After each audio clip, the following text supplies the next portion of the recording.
Hello, and bloody welcome to the second season of Summer Night Murder Mystery. This year I will be playing a game called Sinking Island, and I think it is somewhat similar to last year's game, Cruise for Corpse. Uh, in that game, as well as in this one, you play as an investigator, and it is a time-based game. You got a certain amount of time to solve the murder. In Cruise for Corpse, you were on a cruise ship, but in Sinking Island, you are on what it sounds like, an island that is about to sink into the ocean. Without any further ado, let's jump into the game.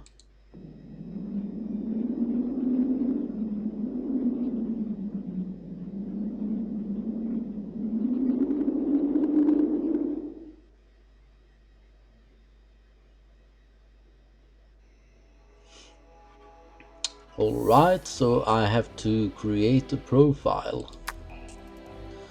Enter a name. That'll do. And well, I might as well take a look on the options. Subtitles, okay. Level of detail is on the highest. Mode 69. Music, I will turn that down a little bit. Sound effects, I will turn down that as well. But the voices, I will keep at maximum level. Okay, let's start a new game.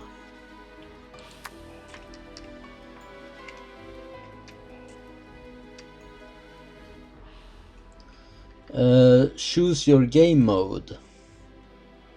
Okay. Adventure. An island, a dead man, several suspects. Be vigilant.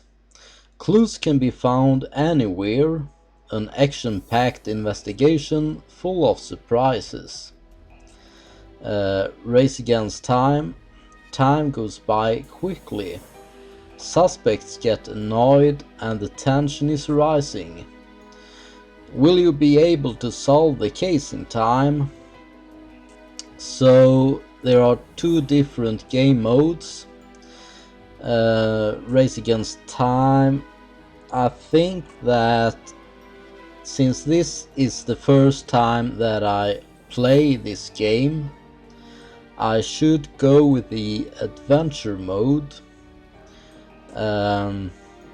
Because that seems to be time-based, and if I miss a clue I might not be able to finish the game. It seems like a nice idea, but I want to solve this crime and not have to play it all over again if I miss some clues. So I'm gonna choose the adventure game mode. Yeah, I'm gonna go with this one.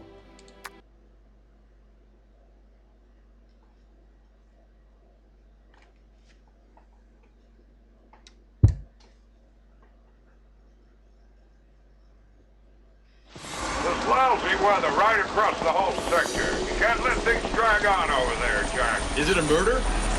No, I don't believe so. Walter Jones was already in pretty bad shape. The heart and all the rest of it. So, just a routine check, okay? A routine matter, all right? I want to hear death from natural causes, with no stories, you understand? I don't want a crime on my hands right now, seeing my bill of health, understand? You're the boss, Vic. Jack? Of course, I understand. You're really helping me out here, you know? Get well, Vic. See you soon.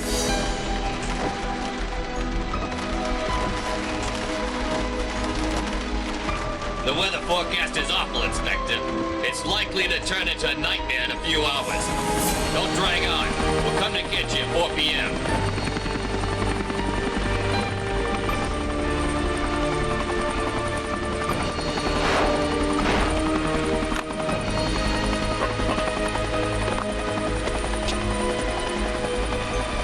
Okay for 4 p.m.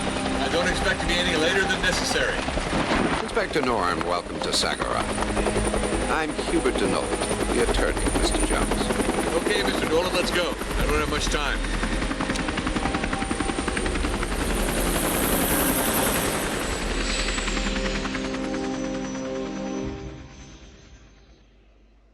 Are you sure you don't want to take time to settle in? There's a room that's been prepared for you, Inspector Norm. Unnecessary. It turns out that Mr. Jones's death was accidental, then I have no reason to hang around here, Mr. Nolan.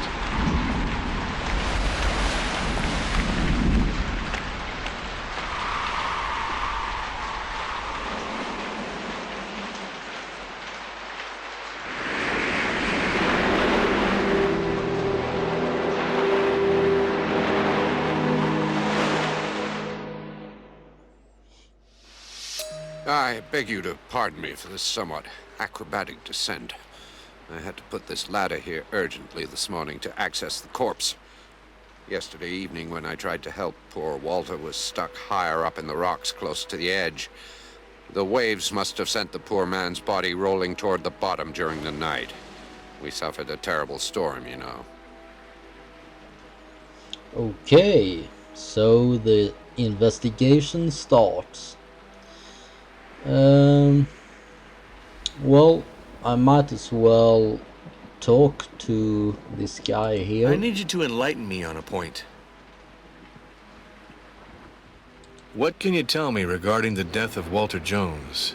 In my view, we're looking at a murder. I'm categorical, Inspector. I saw Baina push Walter over the edge.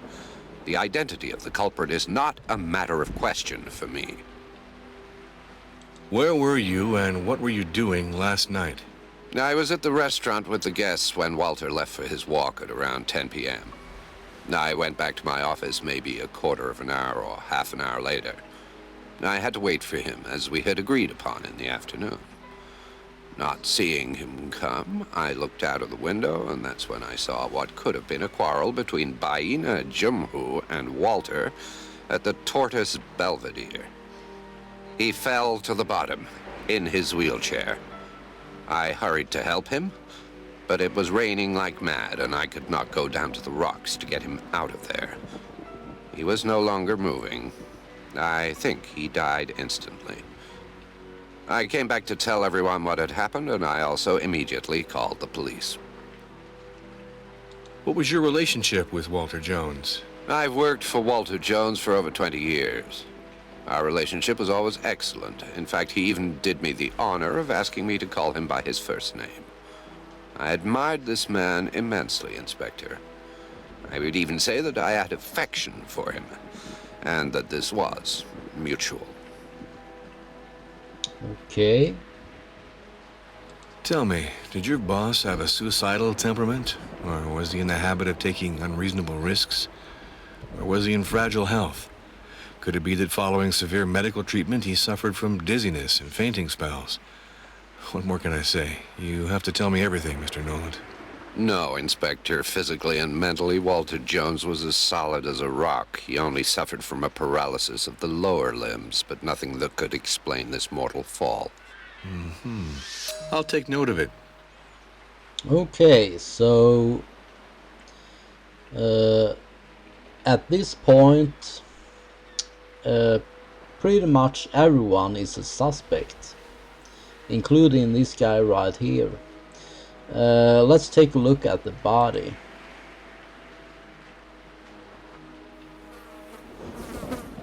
Okay, so he have cut himself in the well, he haven't cut himself. He have gotten cut in his right cheek there by something. Okay, so there is a camera symbol on his face. So let's left click and see what's happened. A nail implanted in the cheek. His attacker wasn't light about it. At first glance, the body doesn't show signs of death by drowning or hypothermia. And this injury on the forehead seems too superficial to have caused the death. It's the forensic expert's job now. It's for him to tell me what killed Walter Jones. Okay, so there is a nail in his cheek right there, and a superficial wound on his forehead. But, well, the nail can't have been embedded in his cheek when he fell. So it seems like someone have scratched his face. Okay, so I'm not sure if I can do anything else with the body right now. I'm clicking around to see if something happens, but I don't think so. Okay, so I got, I don't know what that is, and that is a folder. Let's take a look at this pocket or whatever that is. Okay, so this is probably the inventory, and I don't have anything in it as this moment. Let's take a look at the folder. Hello, Inspector Jack Norm. Welcome to your personal police assistant. Thank you. Jack, this device was created to help you in your investigations. Alright.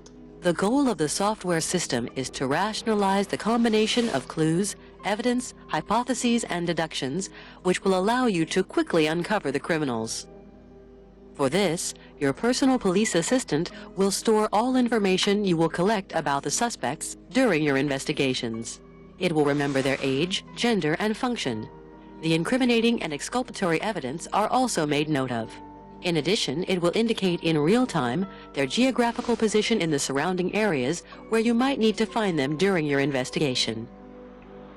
The Clue Manager will centralize all of the information that you have collected, whether it includes photos, documents, material evidence, or even suspects' statements. In your hands, you have more than a motive for matching clues that you will have collected. You also have a great tool for comparing them. This function will be particularly useful for validating the match between two prints, two footprints, or even the relationship between two pieces of an object. You can trust your personal police assistant to validate the correct hypothesis and to keep you from being misled into dead ends. This device includes a third function, which strictly depends on the two others. It is your progress manager. It divides your investigation into a certain number of precise interrogations, like different pieces of a puzzle. Your job becomes a child's game, Jack. When you know how to respond correctly to all of these questions, you will have solved your investigation. Okay, so that is probably helpful. Day 0609, is that the 6th of September or the 9th of June? I'm not sure. Or is that the time, perhaps? No, there is the time, and it says that it is paused.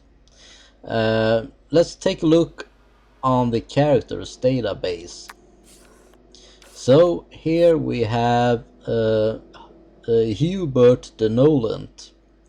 He is 55 years old, and there is that's where he lives, I guess. Location: Tortoise. Tortoise. I don't know how to pronounce that. Belvedere or something like that. Links: Walter Jones, business attorney. Acquitting. Nolan says that he always maintained an excellent relationship with Walter Jones. Nolan says that he went to the Tortoise Belvedere to try to help Walter Jones after his fall. Okay. So let's take a look on the clue database. So, okay, was Walter Jones' death accidental? Here is the picture that I took. Okay. So I don't think there is anything that I can do right here, but I think that I can put the picture in there. Yep. What is that? DEC, or what does it say there? What does... declarations. Okay. Documents: Walter Jones affair file. A file containing the preliminary information on Walter Jones and his death, given to the police by Hubert de Noland, the victim's attorney, who discovered the body. Can I take a look at that? Okay. Civil status file. Register of the Maldives Republic. Last name is Jones. First name is Walter Samuel. He was a male, and he was born 24th of May 1925 in Krakow, Poland. His nationality is American.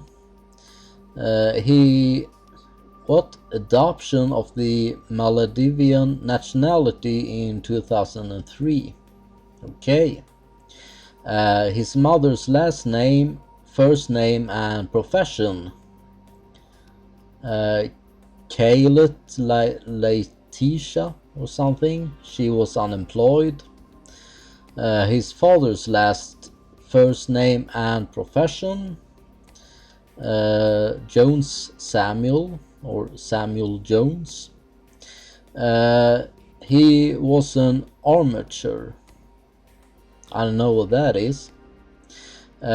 Profession: he was retired and CEO of the Jones Company BTP Group, or whatever that says. I am having a little trouble actually reading this text, and it isn't full screen, so I don't know. Well, it is full screen, but it's not widescreen. Well, anyway, his address, his family situation: he was a widower. His spouse's last name, first name, and profession. His wife's name was Anna Jones. She was an art critic, and she died in 1976. I am a little unsure about when the game takes place, what year it is.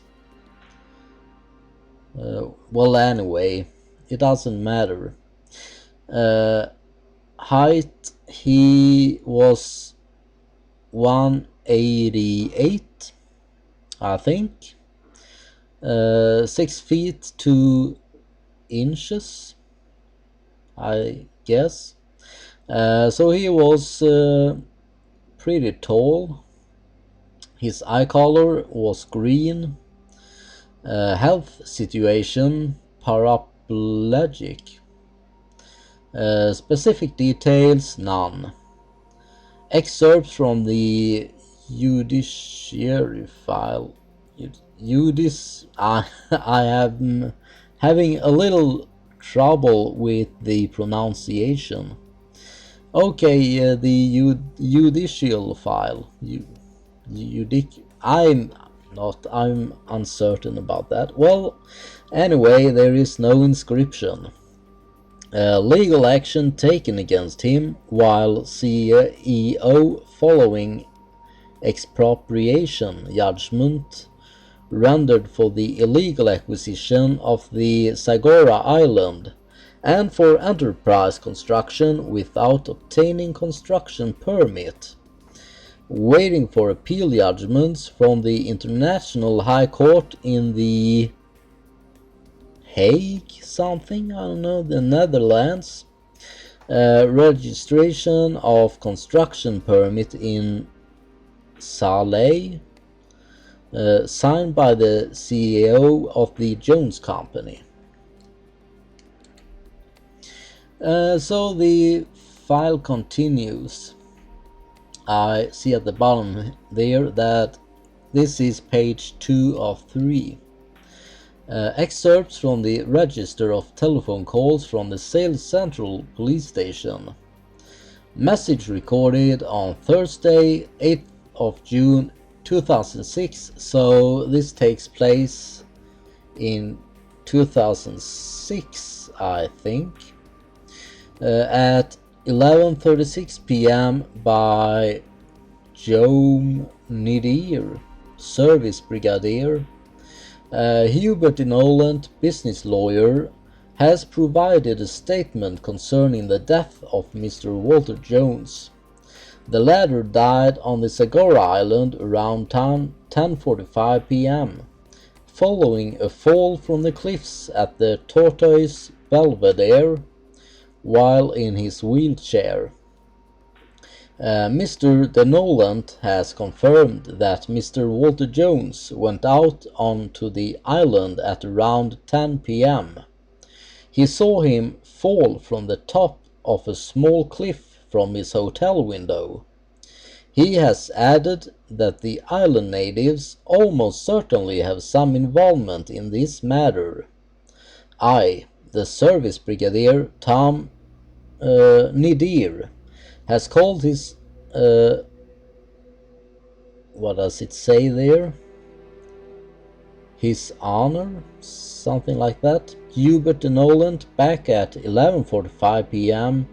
in order to tell him that the Sagora Island will not be approachable by sea or air until the storm has passed.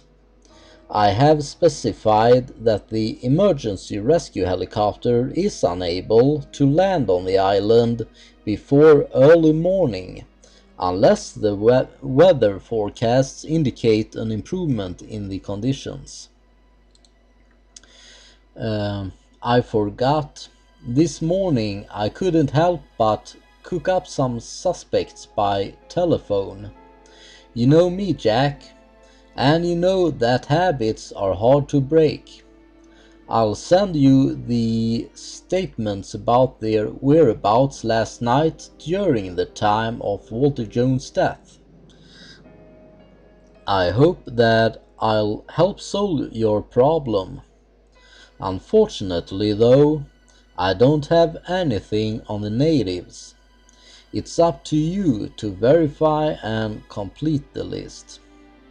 Okay then.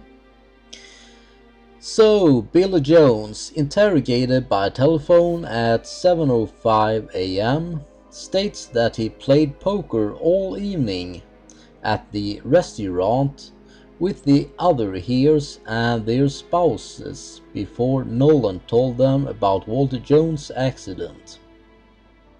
Marco Jones, interrogated by telephone at 7:12 a.m., states that he spent the evening in his room with Christina and learned about the accident from Sonia, who came to wake them up. Clara Jones, interrogated by telephone at 7:18 a.m., states that she spent the evening with the other heirs and their spouses at the restaurant. Martin Abruzzi, interrogated by telephone at 7:22 a.m., states that he spent the early evening dining in the restaurant before going upstairs around 10:30 p.m. to go to bed and read a manuscript in his room.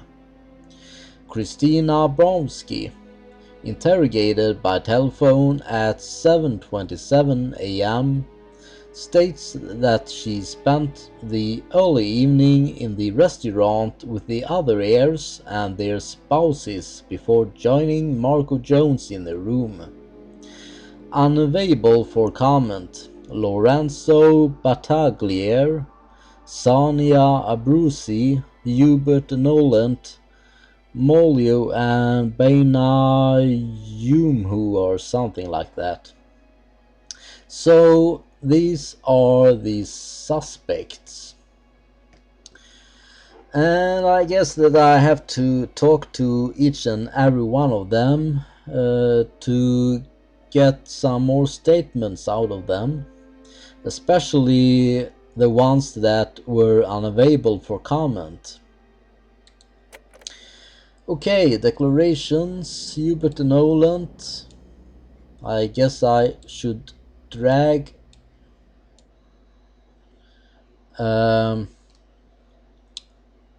wait here now a little minute. How did I just click on that? Yeah, I did. Declarations. 1. Noland goes back to the previous evening's events. Noland says that he always had a good relationship with W. Jones. That is Walter Jones. Noland explains that no natural causes could be responsible for Walter Jones' death. As you can see, there is a speaker symbol over these texts. So what happens when I left click? I was at the restaurant with the guests when Walter left for his walk at around 10 p.m. That's what's happened. I went back to my office maybe a quarter of an hour or half an hour later. I had to wait for him, as we had agreed upon in the afternoon.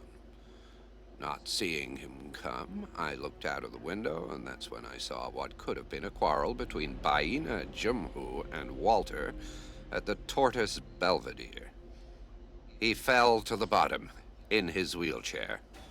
I hurried to help him, but it was raining like mad, and I could not go down to the rocks to get him out of there. He was no longer moving. I think he died instantly. I came back to tell everyone what had happened, and I also immediately called the police. Okay, so that was his statement.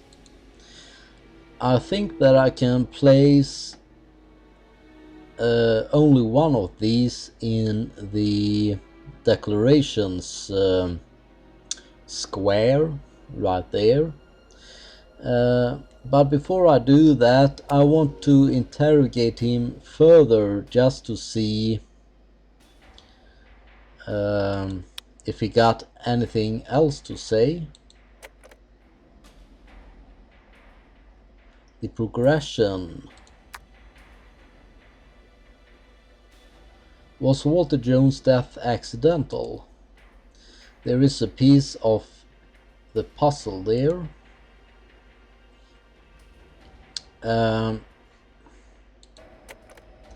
Well, it wasn't accidental, I have realized.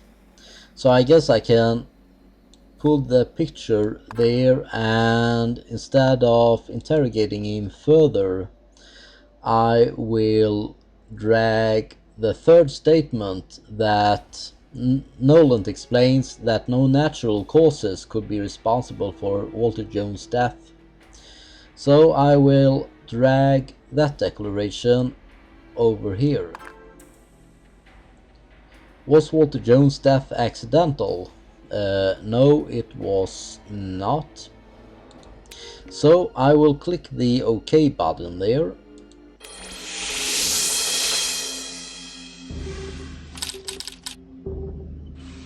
Mandate resolved. Is Walter Jones's death accidental?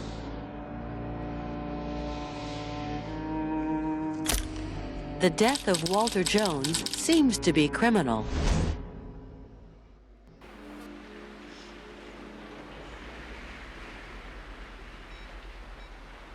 Reeves, it's Jack. The forensic expert's gonna have work.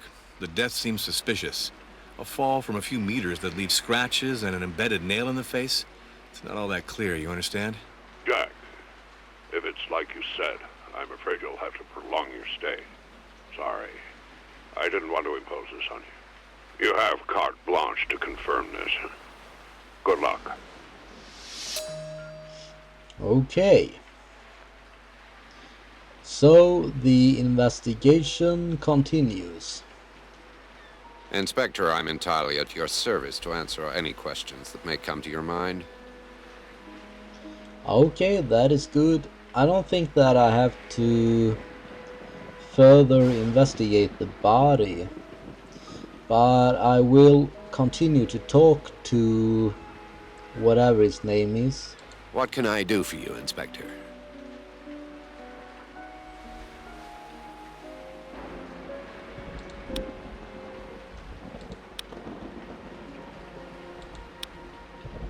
Okay, so I don't have much to talk about. Do you know anything about medicine? No, I don't know anything about medicine. In that case, you can't help me. Yeah, that was short. Just in case I have missed something, I will take a look on the body again. But I don't think that I have missed something. No. I think that I have gotten everything that I can get from the body as of now. Okay then. So I will continue the investigation. But I will do that in the next episode, because it is time to end this episode here. So until next time, thank you for watching.